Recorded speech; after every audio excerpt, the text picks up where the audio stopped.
We are going to check out, review, and explain the questions from Part C of the June 2024 Chemistry Regents exam. These are all short answer questions. Let's just get to it. We have a reading passage here regarding the periodic table of elements and a table, and then a couple of questions underneath. Let's check that out. It's very important that you realize sometimes the reading passage information you'll use and other times you won't, but read over everything thoroughly and try to kind of come up maybe with a game plan. You're not necessarily going to find the answer in the reading passages as you might with some other tests. So just keep that in mind. All right, for 66, identify the element in this table that is located on the periodic table of elements in the group classified as noble gases. Noble gases is way over on the right-hand side of the table. It is known as group 18. Let's go back, though, and read the passage so we know what in the heck they're looking for. Periodic table of elements has changed over the past 150 years. During this time, many elements have been added as they were discovered. The elements 113, 115, 117, and 118 in period 7 were named in 2016. Their official names have been approved by the International Union of Pure and Applied Chemistry. The table below lists the names, symbols, atomic numbers. Well, the easiest way to identify the noble gas is to check out the atomic numbers and where they would be. Let's go do that. Well, group 18, remember, is our noble gases. We go down the group, and sure enough, right here, which is element 118, is what they're talking about. Checking the answer key just to be sure. For 66, they'll take the name, they'll take its element 118, or the symbol. For 67, explain in terms of valence electrons why the elements nihonium and tennessine would be expected to differ in their chemical properties. Well, we're talking about element 113 and 115 here. We can go back to the periodic table and I can show you, you might actually realize that if they're going to differ in their chemical properties, it's because the number of valence electrons are different. But let's check it out anyway. Here we are at the periodic table. I've circled 113 and 115. Now there's no electron configuration here that the last number, right, the number way on the right-hand side would tell us the valence electrons. But remember, these are in different groups. Your group 13 elements, what they have in common, they all have 3 valence electrons as you go down the group, including 113. And then for group 15, they're all 5 valence electrons, which would include element 115. 68, describe the general trend in first ionization energy values as the 5 elements above Moscovian in group 15 on the periodic table of elements are considered in order of increasing atomic number. Order of increasing atomic number is going to be from top down. And this Moscovian, or 115, is at the bottom. We just saw that. And we want to know what's going on with the first ionization energy. Well, let's go to the periodic table, and then we also need to go to reference table S. Order of increasing atomic number, again, is going down the column. And what I always suggest is maybe I would pick more than 2, maybe the first 3 elements, and we can go to reference table S and see what's going on with first ionization energy. So nitrogen, phosphorus, and arsenic. Here we are at reference table S. I've circled nitrogen and the first ionization energy for nitrogen, 1402, phosphorus, 1012, arsenic, 944. Obviously, as we're going down the group, first ionization energy is decreasing. For question 69, state in terms of protons. why the tennessine is listed before the organocene. Sorry about the pronunciation here, in period 7 on the periodic table of elements. So, in other words, why is 117 before 118? Well, real simple. 117 means you have 117 protons for that element, and 118 for the organoson, I guess. I don't know how to pronounce very much, but definitely not that. All right, so does everybody get that? It's tennessine is before the organocene because the number of protons is less. 70 through 73, we have two equations here. It says hydrogen gas is needed for many industrial chemical reactions. An equilibrium system that includes a catalyst that produces hydrogen from methane and steam, shown in equation 1. And then another equilibrium produces hydrogen gas in equation 2. Hydrogen gas, hydrogen gas. Question 70. Compare the rate of the forward reaction to the rate of the reverse reaction for the equilibrium system at equilibrium represented by equation 1. Well, whether it's represented by equation 1 or any other equation, when you have an equilibrium situation, the rate of the forward reaction is equal to the rate of the reverse. For 71, state how equilibrium shifts when the temperature of the equilibrium system at equilibrium, represented by equation 1, increases. If I'm increasing temperature, I'm increasing kinetic energy.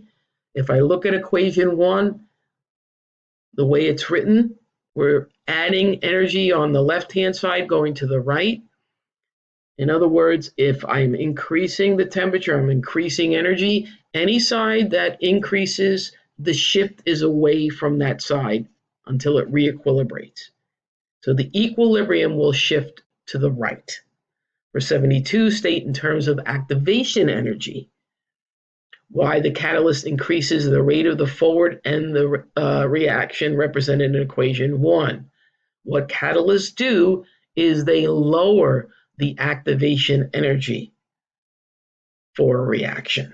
For 73, on the labeled axes, draw a potential energy diagram for the forward reaction represented in equation 2. You have potential energy versus time. And for equation 2, you'll see the forward reaction energy is a product. That makes the forward reaction exothermic. In other words, the energy starts higher for the reactants and then lower for the products. We also have to draw in, our activation energy. So it's going to look like that for an exothermic reaction. We have our voltaic cell here, and electrochemistry. We have right away voltaic means that it is a spontaneous situation, that we're taking chemical energy and we're making electrical energy. For 74, state the form of energy that is converted to electrical energy during the operation of the cell. Again, that's chemical energy. For 74, I just checked, you could have also said potential energy or chemical potential energy. For 75, identify one metal from table J that is more easily oxidized than copper and less easily oxidized than iron. All right, easily oxidized than copper and less easily oxidized than iron. Let's go take a look. Reference table J, we're looking at metals. We're looking at copper and iron. When it says activity series, they've separated metals from nonmetals. Most active for a metal means most easily oxidized, which is lithium, and Leo goes GUR. You've got to remember that means loss of electrons. Remember, your metals are your losers. So we're looking for iron. Now, if you don't remember the symbol for iron, please look it up on reference table S. Don't get lazy as you're going through these and when you're practicing too. Fe, and we want something that is not as easily oxidized as iron, but definitely something that is more oxidized than copper. And here you go. Here are your metals. Any one of these would suffice as the answer. The only one that wouldn't work for question 75 is if you put H2, because that is not a metal, right? That's a non-metal. So it said identify one metal. Question 76 comes up a lot. Just the fact, Jack. The purpose of the salt bridge is to allow ions to flow, or you could say ion migration, but that's what it's doing. It's balancing out the charges for both half cells. But ion migration, ion flow will work. For 77, write a balanced equation for the half reaction occurs at the copper half cell. Here I am at the copper electrode, right? This is the half cell for copper. And you can use the overall balanced ion equation for this. You have copper 2 plus, and it's going to go to copper metal, which the oxidation number is 0. So how does it go to 0? Well, the copper isn't being oxidized, it's being reduced. It's gaining electrons. To go from +2 to 0 means it's gained 2 electrons to go to copper. Remember, with electrochemistry, you have to balance in terms of mass and charge. So +2 and a 2 minus equals 0, and then copper as an atom, it's 0. For 78 through 81, we're dealing with acid-base chemistry. We have 0.01 of sodium hydroxide, pH value of 12, used to determine the molarity of hydrochloric acid or HCl solution. 10 mils of HCl is exactly neutralized by 20 mils of 0.01 sodium hydroxide. During the lab, appropriate safety is followed. Okay, 78. State the color of the indicator litmus in the sample of the original sodium hydroxide. We have a table that's going to go ahead and give us the color of litmus, the acid-base indicator, at a pH of 12. Reference table M, I'm looking for litmus. I have a pH of 12, and you can think of the range here as a number line. Before 7.5, the color is red. Greater than 8.3, the color is blue. And then during the transition, it's going to transition from red to various kind of purplish to finally blue. But we're at a pH of 12. That is definitely going to be blue. Question 79. Determine the pH value of a solution that has a hydronium ion concentration 100 times greater than the original sodium hydroxide solution. Now, this is one of the tougher questions, no doubt, but it doesn't have to be hard. Every solution has hydronium ions and hydroxide ions floating around with water molecules. Hydronium ion is nothing more than H2O and H+. Hydronium ion and hydrogen ion are used interchangeably. Okay, now I have a pH of 12 for my original solution. And now I have a hydronium ion concentration 100 times greater. In other words, it's becoming more acidic. With every factor of 10, I have a pH number change of 1. In other words, if I'm going to more acidic, I'm moving this way. If I go from a pH of 12 to a pH of 11, I have 10 times more hydronium ions than I had before, making it more acidic than it was. There's still hydroxide ions too, but it's both. Now, if I go from a pH of 11 down to a pH of 10, it's 10 times more again. Well, guess what? 10 times 10 is 100. So the new pH would be a pH of 10. Even a pH of 7, which we call neutral, it doesn't mean there aren't hydroxide and hydronium ions floating around with the water molecules. It just means the concentration of the hydronium ions and the hydroxide ions is equal. So essentially, quote unquote, they cancel one another out. Question 80, identify the positive ion in the original HCl solution. Well, hydrochloric acid is an acid because it contains an excess of hydrogen ions. No matter what the solution, it has hydrogen ions, hydroxide ions, and water. But you have more hydrogen ions than hydroxide ions, which makes it an acid. Besides hydrogen ions, the other terminology is hydronium ions, or H3O+. You can use those two interchangeably. Don't put down just an H or don't put down H2. That's the symbol for ions. Remember, we're talking here in question 80 for the positive ion. And I checked the answer key. It didn't matter whether you wrote the names or you put the symbols H plus or H3O plus. Finally, for 81, determine the molarity of HCl solution using the titration data. There is a titration equation on reference table T. And what I like to do is I like to put the acid information on one side and the base on the other. You go down reference table T, and here it is. In question 81, we are determining the molarity. In other words, we're calculating it. We need the information from here. I got 0.010 molar base, or 0.01.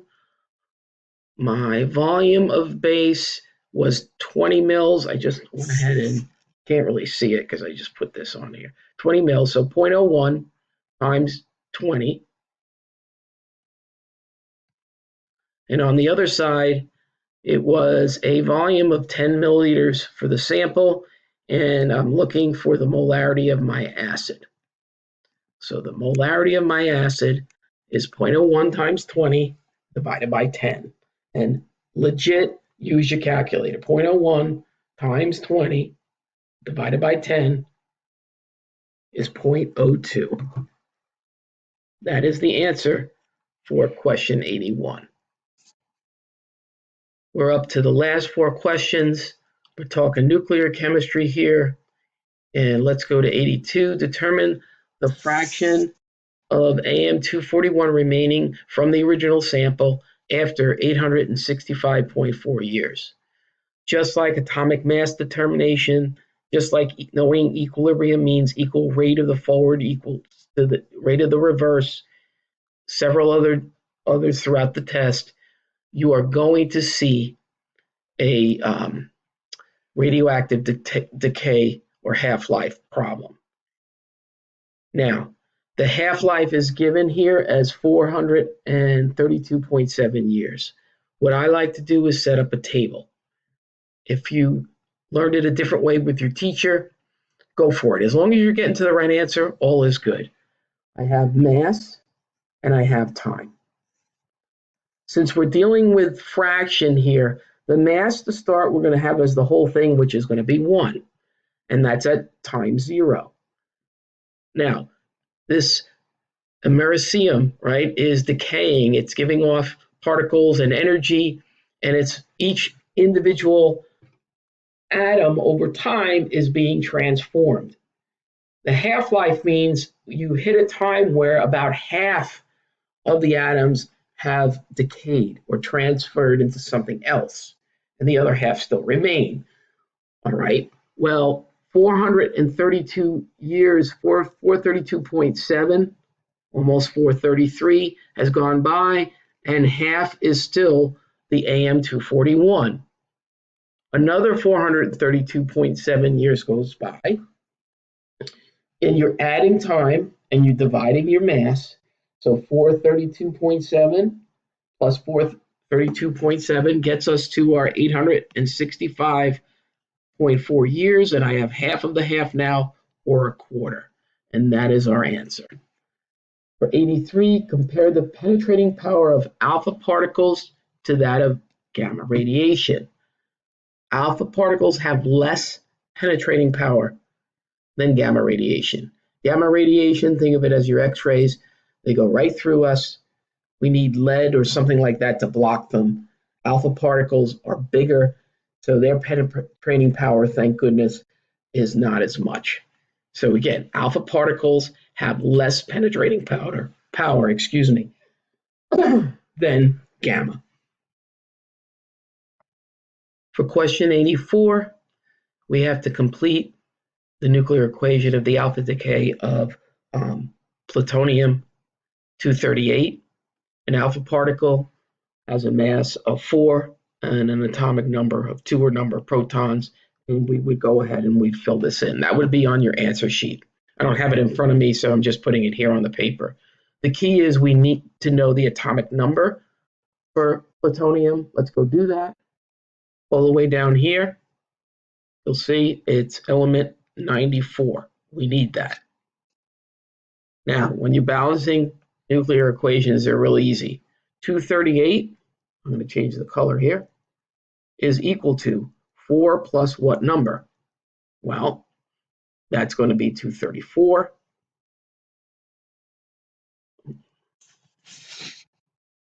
So 234 is now its mass, and we're going from 94. 94 is equal to 2 plus what number? And obviously that is 92. So I have the numbers, but I need to know the symbol for element 92. And all we have to do is put in U for uranium. There it is, the big old U. One last question. Let's get this done. 85. Compare the energy released by the radioactive decay of 1 kilogram of plutonium in this nuclear power source to the energy released by 1 kilogram of chemical reactants in a battery. The energy released in the radioactive decay of plutonium is far greater than that of the chemical reactants in a battery. That is it. You have completed Part C of the June 2024 Chemistry Regents exam. Good for you. Keep practicing. Questions aren't impossible. You're going to see a lot of repeats start to happen. If you are running into problems where you're still getting questions wrong, you really need to focus. Maybe go and check out some review questions. I have plenty of videos on my website. Make sure that you understand what it's asking and you have that information in front of you. But keep working hard. All the best and good luck.